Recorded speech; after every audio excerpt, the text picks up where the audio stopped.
Hey everyone, what is going on? So today I want to share with you on like how you can improve your sales. Okay, so just 5 very powerful ways and also 5 practical ways that you can just like take into account today and really start drilling these into your rituals, routines to simply get the most out of your calls. Okay, so the first thing I want to be covering, and probably also the most important thing, really to get like an observant point of view on your sales calls, is to really record your sales calls to get an observer's point of view once again, right?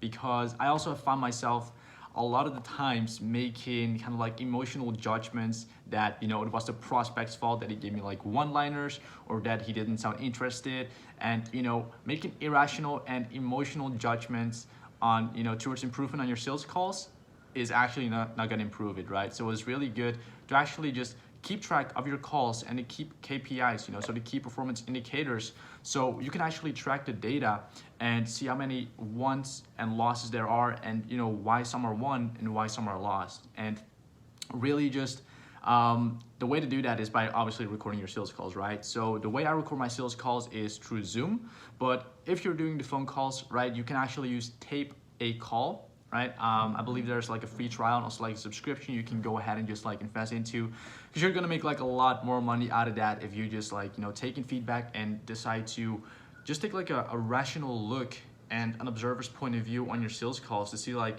where it went wrong or what you did right and what you should say like more often, right? So download Tape a Call. It's like in the App Store, or I believe in the Google Play Store as well. But if you use Skype, you can also use Skype Call Recorder. Really what I'm trying to say here is just record your calls. Try to find a way, if you're like using a different platform, just try to find a way to record those calls, because what you then want to do is you want to create a map, and within that map you want to create folders with week 1 of the month, week 2 of the month, and then in those folders, in those weeks, you want to have like one folder called won and one folder called lost, right? So you can like separate those calls and have like a great organized, overviewable way of all your calls, and then really just like give yourself feedback, or someone else that is really experienced in sales, to get like them to give you feedback, right? Because you will notice, right, when a participant, so let's say like 2 people in a relationship, they have a fight, and they make like all these emotional statements that just make absolutely no sense, right? And just don't drive the relationship forward, right? That's being a participant, and it's hard to take like an honest and rational view on that whole situation. So that like by recording our sales calls, we just allow ourselves to just observe it with like a judge-free point of view, which will actually cause us to give ourselves great feedback and be honest with ourselves, so like we can just improve, right? Because it's really important to be open-minded on that end and just be like a student so you can improve, right? I mean, that's really the way to go. So I would say, for some of you, you truly do have that, which is awesome, but some of you maybe like set your ego aside when it comes down to that, so you can just improve and close more deals for your business, or whatever like kind of business you're running. I typically help agency owners, but you also, aside of that, you want to create a Google spreadsheet, okay? And just to see what your averaging close ratio is. So what I have, for instance, is I have the name of the person that I had a call with, I had the date, I have the length of the call, the recording also, like, the link to the recording, how I felt emotionally during that call as well, right? Was I kind of like not energetic and like kind of impatient? Or how was I feeling, right? And the only way to determine that is by listening to your call and really listening. Oh wow, I actually sounded kind of like impatient there, or oh wow, I was actually kind of rude there, or I was like too over empathetic there, right? And then really just noting it down and seeing what you can improve upon next time. And then at the end, I was like conclude my call, and it could be like, yeah, great call at the end. He decided to invest $2,000 into himself, right? So that is, just the feedback way to improve on your sales calls, which will always be like kind of the core principle for a lot of things to improve upon. So that's a great way to start off and, just really get better at sales calls by once again taking an observer's point of view at the calls and seeing like, okay, I said this, and this is like how the prospect responded. It could be negative or positive, right? So if it's negative, I shouldn't say it, or I should like kind of like formulate it in another way. Or the prospect actually reacted pretty positively to when I said this one thing right here, and therefore he was like at the end of the call just completely on board with what I have to offer, right? So guys, recording your sales calls can be really huge, okay? I'm not just saying this to just juggle some content together. It's actually one of the most powerful ways to really improve upon your own sales game, okay? And then the second thing, right? So objections with sales calls, and this is something that I see a lot of people, deal with at the start when they're just like doing their sales calls, and it's kind of like hard to get around for them, which I had to, honestly. And the more you do it, the better you get at it, obviously. So 2 things. Number 1, don't become your own objection. So I'll give you a great example right now. So I had a call with my student, and he said, "Hey Bas, so he kind of sounded thrown off when I said this." And I said, "Okay, so what did you say?" Right? So I said, "Yeah, I don't want to sound sketchy, right?" Like when he asked for the website of my student. This is what my student said. "I don't want to sound sketchy, right? But our website is actually under maintenance." That's what he said to the prospect, and he threw the prospect off. And I was like, yeah, well, I mean, if you say I don't want to sound sketchy, then you actually sound sketchy, right? And this is just one of a great example to become your own objection. So instead of saying stuff like that, where people ask for like social proof or why you do what you do, just be direct and transparent, right? Be direct and transparent with the other person on the phone, because they can really tell whether you're BSing them, right? Business owners are not stupid people. They're running a business, right? So just really be direct and transparent with them. And that's really just gonna like cause you to not, first of all, lose the potential in the long-term relationship, but also just actually to seal the deal and go on board with a long-term relationship. So just be direct and transparent, and don't become your own objection by saying stuff like that. I told him like, okay, you should have just said like, yeah, so our website is actually under maintenance. But he didn't have actually a website, so he should have said, yeah, we actually don't have a website. Is it like something you would like to see? Like, you don't have to lie. It's like, just be direct and transparent. And number 1, you're truthful to yourself, which is really kind of like a standard that you should always set. Be truthful to yourself and other people. And it's just better for business in the long-term run in any aspect, right? Even in your relationship, you don't want to be like lying or being sketchy. So this really brings me actually to the big point of how you do one thing is how you do everything. So when it comes down to hard questions like, okay, so do you have like any clients you work with in in the state? You could just say like, no, we don't currently. So that's it. You don't have to say like, yeah, we actually do, but we've signed an NDA, and we can't, like, that's how you sound sketchy and you become your own objection. So really try to avoid to not become your own objection, because at the end of the day, as I said, it's really going to reflect back into other aspects of your life, and it's just not going to be beneficial for yourself, really. Like, it's just going to like spread into other aspects of your life, like your relationship, maybe the friends you talk with, and also in your sales calls, right? So don't become your own objection, just be transparent. So another way to handle objections is just to be like redirecting the conversation. So when they say, okay, so why should I take your Facebook ads?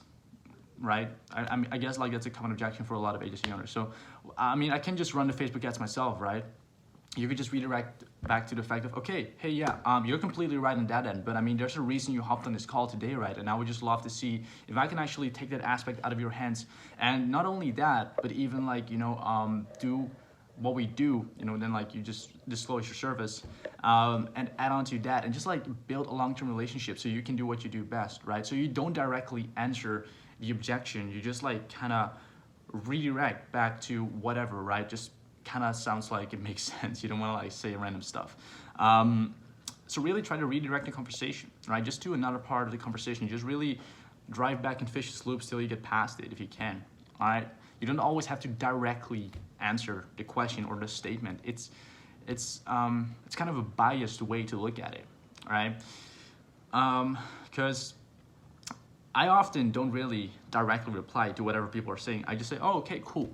And then like I move on to another question. Obviously, unless you have to answer the question, right? Like if it's an important question. But then again, don't always feel obligated or urged to directly answer a question, okay? So yeah, those are like just 2 great ways to handle objections, guys. So first of all, don't become your own objection. Just be direct and transparent with the person you're talking with. And, don't be afraid to redirect the conversation by, just setting the standard of not having to directly answer to this statement or question of the prospect, okay? Also this, and this is a huge one and has helped me tremendously in my students by just like presenting them like how to disclose their offer. So what I do, right, during my, well, it doesn't even sound like a pitch, that's the thing, right? When I disclose my offer, I say, okay, so yeah, it's usually 4 pillars that I cover, right, with my program, and it's just to avoid all complexity, and I just like to keep things simple, practical, and just most efficient, right? And first pillar is this, second pillar is that, third pillar is that, fourth pillar is that, and then I just like elaborate why I go over those pillars and essentially how it would contribute to each individual pillar, like really how it interconnects, right? And really making sure it resonates with what they need, what they're struggling with, and like you know, their desires they have. And that really varies from niche to niche, right? So having a clear step-by-step disclosure of your offer, and also making it sound like nonchalant, right? Because it's one way to just read off the script and your pitch and just, you know, like sound pretty boring. Because, you know, the purpose of the whole sales call when I jump into it is to really take my prospect from like, you know, like just entering the sales call to a complete state of trance where they're just like actively listening to what I have to offer, right? They're like, wow, you know, like they're just, wow, that's so cool. Wow, tell me more, right? That's like what they're thinking when I'm like just disclosing what I have to offer, because, you know, I record my sales calls. I know, you know, what they really would like to hear, what really spikes their dopamine, what they need, what their desires are. And my offer that's disclosed step by step really plays in on all of that. And it doesn't even sound complex. You know, you don't sell people on the process, you just sell them on the end result, right? That's really what you want to be aiming for. People don't buy Facebook ads to buy Facebook ads. They invest into Facebook ads to get a return on investment, right? So that's just, you know, an example for you right there. So yeah, and I mean, people don't invest into my coaching to get coaching. They invest into my coaching to get, like, you know, more out of the business, right? To set their fundamentals, generate strategy sessions, take strategy sessions, and ultimately get a paying client and scale up to whatever they want to scale up to, right? It's always the end result you sell people on. So have a clear step-by-step disclose of your offer.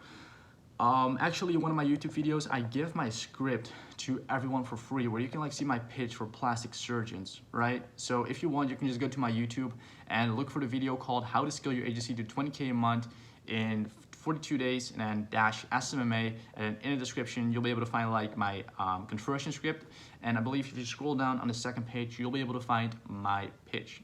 And I really try to make it as sound nonchalant as possible, right? As if I'm not reading off the script, which I always kind of am, honestly.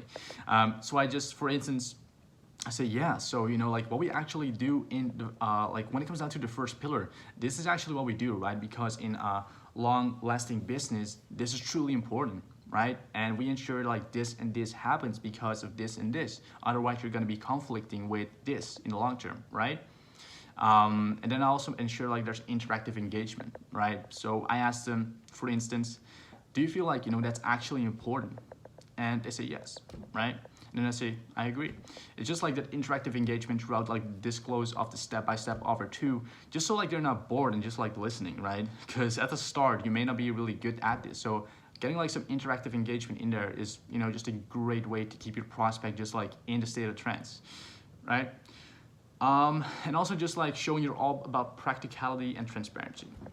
Okay, so guys, that's really for having a clear step-by-step disclosure of your offer. If I actually had like a script right in front of me, I would actually make an Loom video. I would really actually, you know, just do the pitch right here for you guys, but I'll actually make like a separate video on that in the future. So that is the third thing, right? And then the fourth thing is optimizing your mindset, health, and routines. And this is a big one. I know for a fact this is actually the root of how your sales calls will go. Right? Because if you don't eat healthy, you'll get bad energy, right? You'll feel bad, you'll look worse, you'll live less longer, and there's just a lot of other, you know, disadvantages to not eating healthy. So, you know, eat healthy. It's just better in a lot of other aspects of your life. And if you don't sleep well, you won't have good energy either, right? You'll just feel like sleepy. You'll repeat yourself maybe like a couple of times, or you just sound like kind of boring, you know, like with the tonality, right? And if you don't work out, another thing, exercising, right? You'll feel sleazy and foggy most of the time in the morning or afternoon. I mean, that's what I have at least if I don't work out. So really optimizing your mindset, health, and routines around, you know, like sales. Sales is just like a variable of it, right? And the root of like making that the best aspect possible in your business, right? Like attending these sales calls and killing them, is to really optimize your mindset, health, and routines. So mindset example is don't take things personal. right? Be genuine with the person you're on the phone. Know you can actually help them. Know that they've set time aside to listen to you and they really want your help, right? Instead of, oh, it's just a sales appointment, right? It's always perspective. So work on that mindset, like that's kind of, have like an unbiased view on it. See like what really gives you that passion, to, I don't know, like just so it reflects, because I often have the times have people say, dude, you really sound genuine, and that's like really why I want to invest into you, right? And that's because, I have like a certain mindset I walk into my sales calls every time with. So that's an example of mindset. And with health, it's quite clear, right? You should exercise, you should simply eat healthy, you should sleep at least 8 hours and stuff like that. It's really, crucial. And then when it comes down to routines, right? So in the evening and morning, I always have like a routine. So in the morning, I have, I just wake up at an exact time, okay? It's a routine, it's like a ritual. I wake up at an exact time, I make up my bed. It's like the first one I have in the day, right? And then, I just dress up, I go ahead, I meditate for 7 minutes, and I up it every minute, every individual week. And then what I also do is I go through my alchemy of self. So that's like, a visual workbook where I have like, mindset principles. I have a vision board. I have my legacy to date. I have my story penned out. I have my manifesto. I have my personal behavior goals. I have my affirmations and a lot of other stuff in there. And I go through that religiously every single morning, and I absolutely do not waver off of it. And I also have like standards, right? So be truthful, right? Don't be sketchy, as I said, in the previous example. And then what I also have is what I call the theater of mind that I got from the book Psycho-Cybernetics. And I just like remind myself of my wins and what I've been able to accomplish this far in life, and really remind myself of my wins instead of my failures, because it's so easy to just like think of your failures and bash yourself, right? It's pathetic. So I don't do that. I just remind myself of my wins, and therefore you'll become a winner. Also, something I've mainly done today and neglected the past few days, actually maybe a few weeks, is gratefulness. It's important to raise your standards, but at the same time, balance it out instead of like just being attached to the end result, but also seeing who's contributed to where you are today on a journey of yours. Maybe it's people that helped you 2 months ago, but you don't speak to anymore. And I'm like still grateful for those people because they put me on this path, right? And it's different for everyone. So, I sent all my students a message today, how grateful I am for them today. Not just today, like always, like the last few months and the upcoming years, okay? My girlfriend, my mentor, my previous mentors, my personal trainers, everyone, right? And it just made me feel so good because I make it about other people. And, if you make it about other people, it's gonna come back to you in a really good way. So it's not always like just business guys and the best strategies. It's really, if you look at the root, it's always going to be like your mindset, health, routines, and really just like your personal life that reflects back into your business life. The first few examples I gave is definitely, got to do a lot with business, 100%, probably 99%. But then again, a huge part of that comes from your mindset, health, routines, because I noticed when I wasn't grateful, it reflected back into my calls, and not a good way, because I kind of like put myself unconsciously above other people because I'm in an authority position, I'm that mentor, and that is a disgusting mindset I have, which I've been working on today tremendously to ensure that goes away, because I just want the best for people. I just want to ensure they get where they want to be at because, they invest their time, energy, money into me. And, they probably also look at me as a role model that I have to realize and also live up to that standard. And I will, right? So, and that's like really, kind of a personal thing for me to say. But then again, it's just to give you some insight as to really what gratefulness can kind of like do for you, right? So I don't want to make it about me anymore. I want to make it about other people and really have like an impact, right? Because at the end of the day, money is a vanity metric, okay? It's just transactional. It's really about the people you help, and really like how you make them feel, how you contribute to their life, not just in the business aspect, but also really a lot in the mindset aspect. So yeah, guys, that is just some powerful, practical ways to improve your sales. So I truly hope you have enjoyed this video, and if you would like to see anything else, in the future, content-wise, just do let me know. Also, I just wanted to let you know that I've released my agency training program with mindset training, and the links will actually be in the description. And yeah, guys, just wanted to let you know that. Thank you so much if you made it till the end, and I'll be seeing you in the next video.